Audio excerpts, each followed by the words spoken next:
باچا گل سے پیو شپک 50 وگی خوڑ دی، شپک 50 56 بھٹے باچا صاحب نے ایک ٹائم پہ کھایا مکئی کی. ڈاڑا و شاگردان و چوری باچا صاحب ناس تو کٹ کے یہ راڑی ہوئے خاں علا موسم و زبردست وگی تش پیو چی 56 او خوڑ بھی یہ نور تاسو ہو رہی بس. لیکن باچا صاحب پہلوان اتنا تھے کہ یہ جو پلنگ ہوتا ہے شادی کا پرانے زمانے، پلنگ اور تور پلنگ، اس کے پائے کو چک میں پکڑ لیا ایسا اور پھر ایسا اٹھاتے تھے پخلا کی بینی ویلے اور پالنگ دس میں کر دو تشوگی نو پڑلتا قدم بگے. اچھا 40-50 طلباء ایک رسی پکڑ لیتے تھے.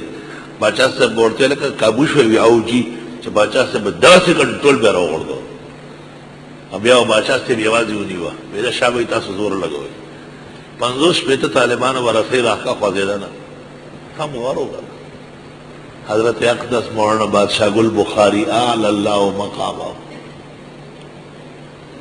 علم کا گنجینہ تھا باچا صاحب، بہترین محدث، مثالی مفسر، قابل قدر فقیہ، شیخ الجامعہ، پیر طریقت، شیخ الاسلام مولانا حسین احمد مدنی کے خاص فاضل.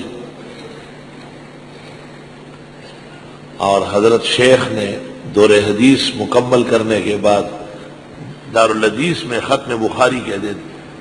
مولانا حسین احمد مدنی نے اپنی پگڑی باچا صاحب کے سر پہ رکھی، اپنی پگڑی سر سے اتار کر باچا صاحب پیروں میں لپٹ گئے کہ حضرت آپ کا سر کا میرے سر پہ اور آ جائے گی، یہ آپ کا حق ہے. اپنی لاٹھی ان کے ہاتھ میں دی، ہبا اتار کر کے ان کو پہنا ہے.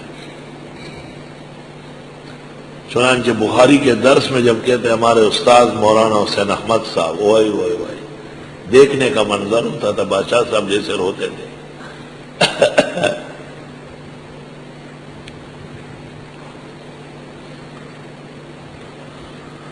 اور یہ واقعہ کبھی نہیں بیان کرتے، صرف مولانا عزیر گل کو ایک دن سنا ہے اور کسی کو رونے لگتے تھے کہ یار ماں ذرا خبر میں کوئی ماں زماڈل تھی بالکل. حضرت مدنی ماں سے رسوم رمینہ کری پلار لوئی پیرو دا زمانے خو حضرت بوی زبیعت کو مولانا مدنی طرف.